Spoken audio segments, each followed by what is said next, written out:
He never raised his voice, not one time in 3 years. And that's exactly why Rachel Coleman should have been afraid, because the scariest people don't scream, they smile. And by the time you realize what's happening to you, it's already too late to just walk away clean. Rachel was 26, living in a small apartment just outside Denver, Colorado, working a marketing job she actually liked. She had friends. She had a life. Then she met Daniel. Daniel was calm, attentive, the kind of man who remembered the name of her childhood dog and asked how her mom's knee surgery went 3 weeks after she mentioned it once in passing. Everyone told her she was lucky. What nobody told her, what nobody could have told her, is that Daniel wasn't listening because he cared. He was listening because he was building a file.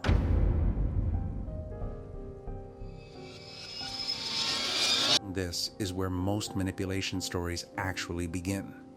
Not with cruelty, with warmth. Psychologists call it love bombing, an overwhelming, early flood of affection, attention, and validation, delivered so fast and so intensely that your nervous system doesn't have time to ask a simple question. Is this normal? Within 6 weeks, Daniel was telling Rachel she was different from anyone he'd ever met.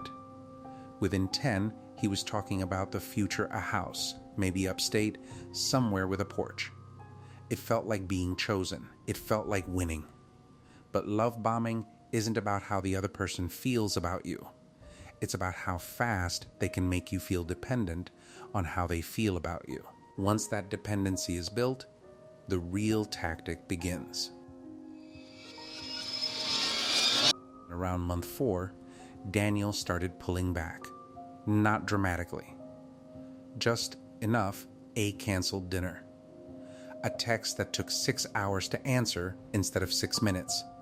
Then, just as Rachel started to feel unsteady, he'd show up with flowers, an apology, 3 hours of undivided attention, and the warmth would flood back in.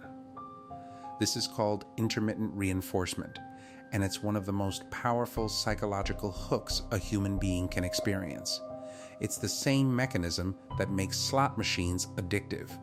The reward isn't constant, it's unpredictable. And unpredictable rewards are far more addictive than reliable ones, because your brain never stops chasing the next one. Rachel didn't feel controlled. She felt like she was working to keep something good. That's the trick. It never feels like a trap while you're inside it. By month 7, Rachel started noticing small inconsistencies. Daniel would say something, then later swear he never said it.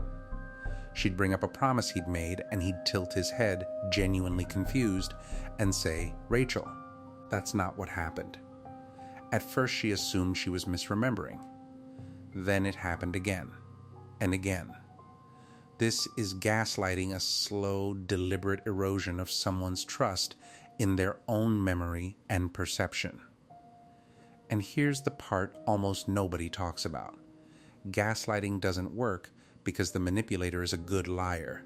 It works because the victim is a reasonable person. Reasonable people assume other people are also being reasonable. So when reality doesn't match what they're being told, a reasonable mind's first move is to doubt itself, not the other person. Daniel knew that. He was counting on it. It took a friend, someone outside the relationship. Someone who hadn't been slowly recalibrated the way Rachel had to say one sentence that cracked the whole thing open. "Rachel, listen to yourself.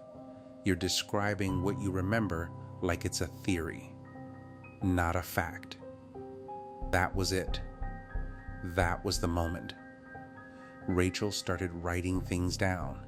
Dates, quotes, screenshots, not because she wanted proof for a fight, but because she needed proof for herself. And once she had it in front of her, in black and white, the pattern was impossible to unsee. Love bombing to create dependency, intermittent reinforcement to keep her hooked, gaslighting to keep her from trusting her own read on any of it. 3 tactics. 1 outcome: control. Here's what's important to understand. Most people who use these tactics aren't cartoon villains twirling a mustache. Some do it deliberately. Others do it because it's the only relationship pattern they've ever known, and it works, so they keep using it, consciously or not. The intent isn't always what defines the tactic. The pattern does, and the pattern is learnable. Once you can name a tactic, you take away its power to work on you invisibly. That's not paranoia. That's pattern recognition. Rachel is fine now, by the way. She left. It took her 4 months to fully untangle herself, and honestly, longer than that to trust her own memory again. But she did. If you've ever felt like you were losing your mind in a relationship, you weren't. You were probably just responding exactly the way your brain is wired to respond.